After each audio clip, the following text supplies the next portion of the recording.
इसमें हम mkdir command के बारे में जानेंगे। mkdir कमांड का मतलब होता है मेक डायरेक्टरी, डायरेक्टरी को बनाना। हम कितने तरह से डायरेक्टरी अपने सिस्टम में क्रिएट कर सकते हैं। डायरेक्टरी मीन्स हो सकता है फोल्डर या सब फोल्डर्स, उन्हें हम सब डायरेक्टरी कहते हैं। तो सबसे जो बेसिक कमांड होती है उसका जो सिंटेक्स होता है वो होता है mkdir और डायरेक्टरी का नेम। जैसे कि मान लीजिए OS नाम की डायरेक्टरी में क्रिएट करनी है, एंटर किया, डायरेक्टरी हमारी can not created, actually exist है ऑलरेडी, इसलिए नहीं कर सकते हम। तो क्या करेंगे, वापस से OS हटा के हम क्या क्रिएट करते हैं, जावा। तो जावा नाम की डायरेक्टरी क्रिएट हो गई। चेक करना है तो ls। अगर हम चाहते हैं कि एक साथ मल्टीपल डायरेक्टरी क्रिएट करना हो तो जैसे लिखते हैं हम mkdir, मान लीजिए एक डायरेक्टरी हमारी फर्स्ट हो गई, एक सेकंड हो गई, एक थर्ड हो गई, 3 डायरेक्टरी हो गई हैं, ठीक है। और इंटर करिए, 3 डायरेक्टरी चेक करना हो तो ls, 3 डायरेक्टरी आ रही हैं, देखिए 1 2 3 4। तो एक साथ हम मल्टीपल डायरेक्टरी को क्रिएट कर सकते हैं। हाँ, जो एरर आ रही थी कि एक डायरेक्टरी ऑलरेडी एग्जिस्ट है, वो एरर आ रही थी, तो उसके लिए क्या होता है, 3 तरह के ऑप्शन होते हैं मेक डायरेक्टरी में, mkdir कमांड में।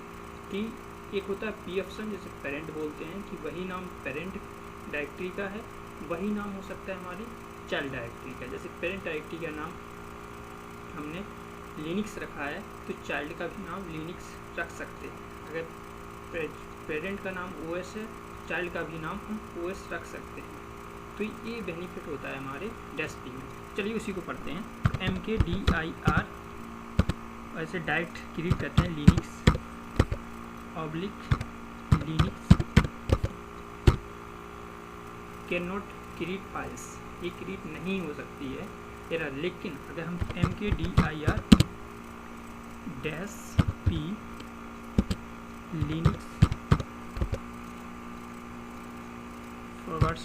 /लिनक्स और देखिए क्रिएट हो गई फाइल्स। अगर चेक करना हो तो ls, और ये ऐसे नहीं देखेगा, इसको चेक करने के लिए हम क्या करते हैं, ls और -R, इससे हमारी फाइल सारी शो होती है। तो देखिए लिनक्स के अंदर लिनक्स है, लिनक्स के अंदर देखिए लिनक्स आ रहा है। तो ये इस तरह से फाइल क्रिएट होती है। नेक्स्ट, इस तरह से हम बहुत लंबी फाइल बना सकते हैं। जैसे कि मान लीजिए mkdir -p और OS लिया, OS के अंदर मान लीजिए हम यूनिट लेते हैं मेमोरी मैनेजमेंट, ठीक है। मेमोरी मैनेजमेंट में क्या टॉपिक हो सकता है, फिजिकल एड्रेस। फिजिकल एड्रेस में हो सकते हैं हमारे क्या, बिट में हो सकता है डेटा, ठीक है। तो डेटा और क्रिएट करते हैं, क्रिएट हो गई। अब इसको चेक करना हो तो ls -R, इससे हम चेक कर सकते हैं, देखिए क्रिएट हो गई। दूसरा होता है ऑप्शन mkdir कमांड में -b, जिसका मतलब होता है बरबज। बरबज मीन्स होता है कि जब भी आप कोई डायरेक्टरी क्रिएट करेंगे उसको आपको इंडिकेशन मिलेगा, उसका इंडिकेशन कह सकते हैं या एक्नॉलेजमेंट कह सकते हैं, या एक तरह से कह सकते हैं रिप्लाई। आपको दिखाई देगा कि आपकी डायरेक्टरी क्रिएट हो गई है। जैसे कि mkdir और -b बरबज, और उसके बाद हम लिखेंगे जैसे कि ई-कॉमर्स क्रिएट करना, तो EMRC ई-कॉमर्स, ठीक है। तो ई-कॉमर्स नाम की डायरेक्टरी क्रिएट हो जाएगी। सॉरी, डायरेक्टरी ऑलरेडी एग्जिस्ट है। तो ई-कॉमर्स ना लेके हम लिखते हैं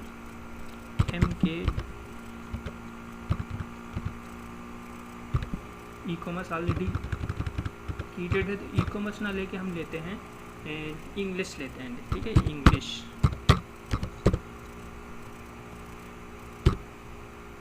तो देखिए क्रिएटेड डायरेक्टरी इंग्लिश नाम की डायरेक्टरी क्रिएट हो गई है।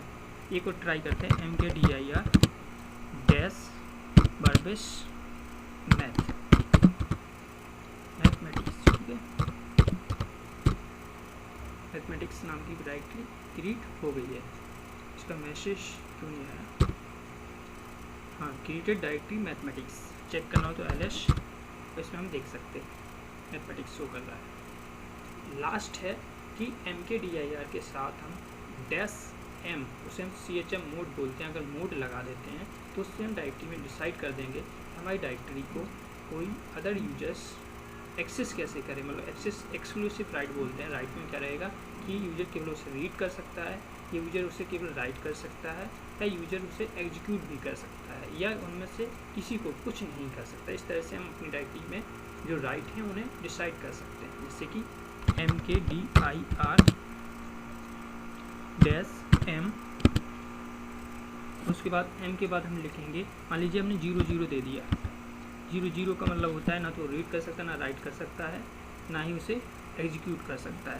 और डायरेक्टरी का नाम दे दिए हमने, जैसे कि फर्स्ट, फर्स्ट, ठीक है, फर्स्ट, ये हो गया। फर्स्ट नाम की डायरेक्टरी क्रिएट चेक करना हो तो इसमें अलग से ऑप्शन आएगा। फर्स्ट नाम की डायरेक्टरी क्रिएट हो गई, हाँ देखिए क्रिएट हो गई है। अगर इसे हम एक और ट्राई करते हैं, mkdir, अब वो राइट मिले हैं कि नहीं मिले हैं उसके लिए एक कमांड होती है, उसके थ्रू हम देखेंगे, ls में ही आता है तो वो भी अब चेक करते हैं। mkdir-m और 777 देते हैं, मतलब रीड राइट। अभी इसको हम समझाएंगे CHM मोड कैसे काम करता है बाद में। और इसमें लेते हैं सेकंड, ठीक है, सेकंड, और ये फाइल क्रिएट हो गई है डायरेक्टरी ls सेकंड। देखिए इसको एक्सक्लूसिव राइट मिले हैं। अब हमें ये चेक करना है कि जो हमारी डायरेक्टरी क्रिएट हुई हैं उनमें किसको कौन सा राइट मिला है। तो कुछ तो बाय डिफ़ॉल्ट होते हैं, तो बाय डिफ़ॉल्ट में जिसमें हम कोई मोड नहीं देते वो बाय डिफ़ॉल्ट होते हैं, लेकिन जिसमें हमने मोड दिया है वो वैल्यू दी है तो उस तरह से शो कर रहा होगा। तो इसके लिए होता है ls-l, इस l मीन्स लार्ज होता है, मतलब इसमें कंप्लीट डेटा आता है। तो देखिए इसमें जो सबसे पहले आ रहा है ना ये कहलाता है। तो इसमें देखिए जो फर्स्ट क्रिएट की थी हमने, फर्स्ट पर वर्क करिएगा यहाँ पे, फर्स्ट में जो क्रिएट किया था इसमें देखिए डी के बाद ये सब डैश डैश आ रहा है। डैश डैश का मतलब होता है हमने यहाँ पे 0 दिया था सी मोड की वैल्यू। 0 का मतलब होता है कि ना तो उसमें रीड कर सकता है, ना राइट कर सकता है, ना ही उसे एग्जीक्यूट कर सकता है। रीड राइट एग्जीक्यूट होता है इसका मतलब, ठीक है। तो ये सारे ऑप्शन आते हैं। तो ये थी हमारी mkdir कमांड।